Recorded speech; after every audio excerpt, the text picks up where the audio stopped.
So hello friends, स्वागत है आप सभी का आपके अपने यूट्यूब चैनल ज्ञान मिलन इंस्टीट्यूट में। आज की इस वीडियो में हम सभी देखने वाले हैं एनसीईआरटी सार संग्रह से हिस्ट्री का एक पार्ट बंगाल विभाजन एवं स्वदेशी आंदोलन को।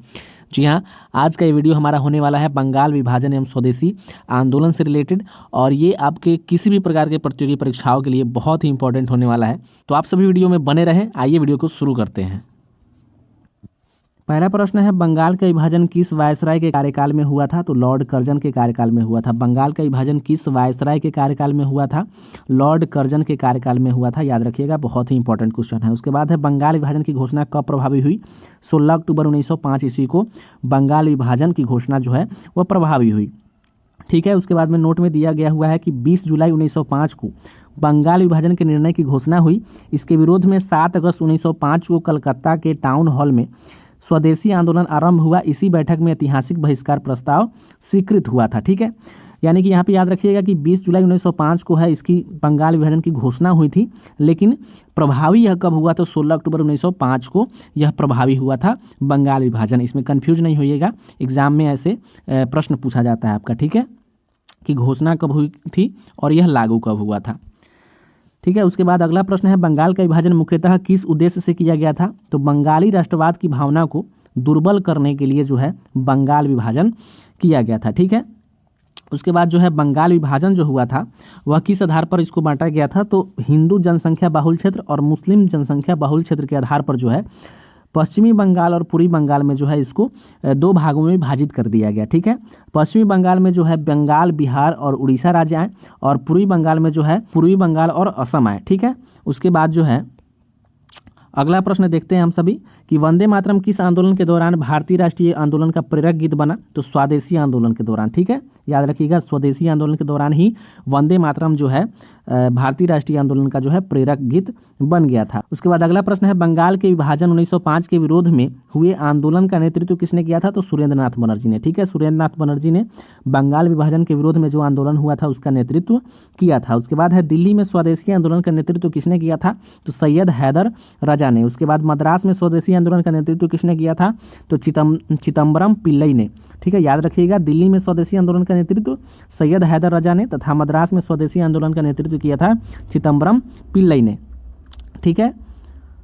उसके बाद अगला प्रश्न है, ब्रिटिश वस्तुओं के बहिष्कार को राष्ट्रीय नीति के रूप में किस वर्ष स्वीकृत किया गया? तो 1905 ईस्वी में। ठीक है, वर्ष 1905 ईस्वी में ब्रिटिश वस्तुओं के बहिष्कार को राष्ट्रीय नीति के रूप में स्वीकृत किया गया था। ठीक है। उसके बाद अगला प्रश्न है, ब्रिटिश पत्रकार H.W. नेविंसन किस आंदोलन से जुड़े थे? तो स्वदेशी आंदोलन से जुड़े थे। ठीक है, H.W. नेविंसन जो कि एक ब्रिटिश पत्रकार थे, वो किस आंदोलन से जुड़े थे? तो स्वदेशी आंदोलन से जुड़े थे। याद रखिएगा। उसके बाद है, 16 अक्टूबर 1905 को बंगाल में शोक दिवस के रूप में मनाया गया। रविन्द्रनाथ टैगोर के सुझाव पर संपूर्ण बंगाल में इस दिन को राखी दिवस के रूप में मनाया गया। ठीक है, याद रखिएगा, 16 अक्टूबर 1905 को जब बंगाल का विभाजन हुआ तो उस दिन को वहां पर शोक दिवस के रूप में मनाया गया था।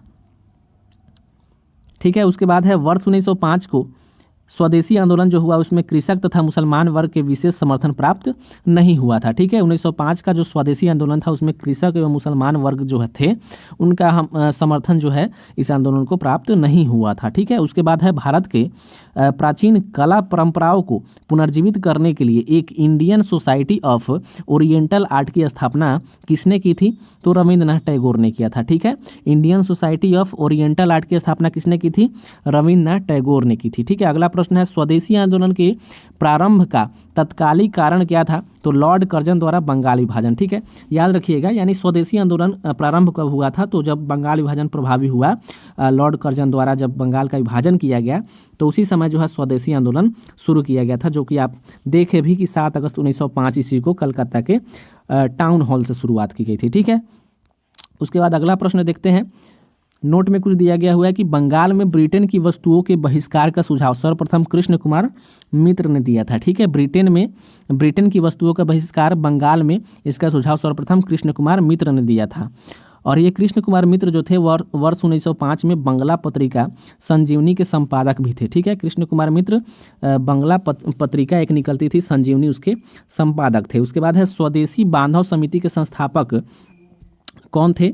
यह स्थापना किसने की थी? तो अश्विनी कुमार दत्त ने स्वदेशी बांधव समिति की स्थापना की थी। उसके बाद कुछ नोट में दिया गया हुआ है, उसको भी देख लेते हैं हम सभी कि स्वदेशी आंदोलन के दौरान रविंद्रनाथ टैगोर ने अमार सोनार बांग्ला नामक गीत की रचना की, जो आगे चलकर वर्ष 1971 में बांग्लादेश का राष्ट्रगान बन गया। जी हाँ, बहुत ही इंपॉर्टेंट है ये कि स्वदेशी आंदोलन के समय ही रविंद्रनाथ टैगोर जो थे वो अमार सोनार बांग्ला नामक गीत की रचना की थी, जो आगे चलकर वर्ष 1971 ईस्वी में बांग्लादेश का राष्ट्रगान बन गया। ठीक है, तो ये भी बहुत इंपॉर्टेंट है आपके लिए। उसके बाद है वर्ष 1905 में कांग्रेस के बनारस अधिवेशन में स्वदेशी आंदोलन का समर्थन किसने किया? इस अधिवेशन की अध्यक्षता किसने की थी? तो गोपाल कृष्ण गोखले ने की थी। 1905 का जो बनारस में भारतीय राष्ट्रीय कांग्रेस का अधिवेशन हुआ था उसके अध्यक्ष थे गोपाल कृष्ण गोखले, और गोपाल कृष्ण गोखले को महात्मा गांधी के राजनैतिक गुरु के रूप में भी जाना जाता है। ठीक है, उसके बाद है स्वदेशी आंदोलन के दौरान बंगाल केमिकल्स स्वदेशी स्टोर्स की स्थापना किसके द्वारा की गई? तो प्रफुल्ल चंद्र रॉय के द्वारा किया गया था। ठीक है, बंगाल केमिकल्स स्वदेशी स्टोर्स की स्थापना किसके द्वारा की गई थी? तो प्रफुल्ल चंद्र रॉय के द्वारा किया गया था। उसके बाद नोट में कुछ दिया गया हुआ है कि लॉर्ड कर्जन द्वारा वर्ष 1905 में किया गया बंगाल विभाजन वर्ष 1911 में लॉर्ड हार्डिंग के कार्यकाल में रद्द कर दिया गया था। ठीक है, याद रखिएगा, लॉर्ड कर्जन के कार्यकाल में जो 1905 में बंगाल का विभाजन किया गया था वो वर्ष 1911 ईस्वी में लॉर्ड हार्डिंग के कार्यकाल में जो है वह रद्द कर दिया गया। ठीक है, उसके बाद है स्वदेशी आंदोलन के आलोचक तथा पूर्व व पाश्चात्य के मध्य एक बेहतर संबंध का समर्थक कौन था? वो रविन्द्रनाथ टैगोर थे। ठीक है, रविन्द्रनाथ टैगोर थे।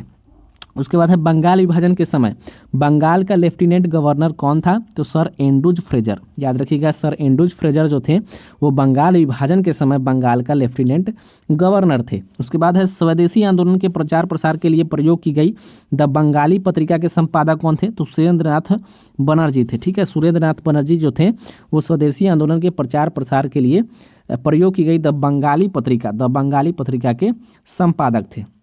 उसके बाद में नीचे कुछ नोट में दिया गया है कि अरुणडेल समिति के सुझाव पर वर्ष 1911 में बंगाल का पुनः एकीकरण कर दिया तथा दिल्ली भारत की राजधानी बनाई गई। ठीक है, तो ये था हमारा एनसीईआरटी सार संग्रह से बंगाल विभाजन एवं स्वदेशी आंदोलन का वन लिनियर, जो कि आपके कॉम्पिटिटिव एग्जाम के लिए बहुत ही इंपॉर्टेंट है। इससे रिलेटेड बहुत सारे प्रश्न जो है आपके एग्जाम में देखने को मिलते हैं।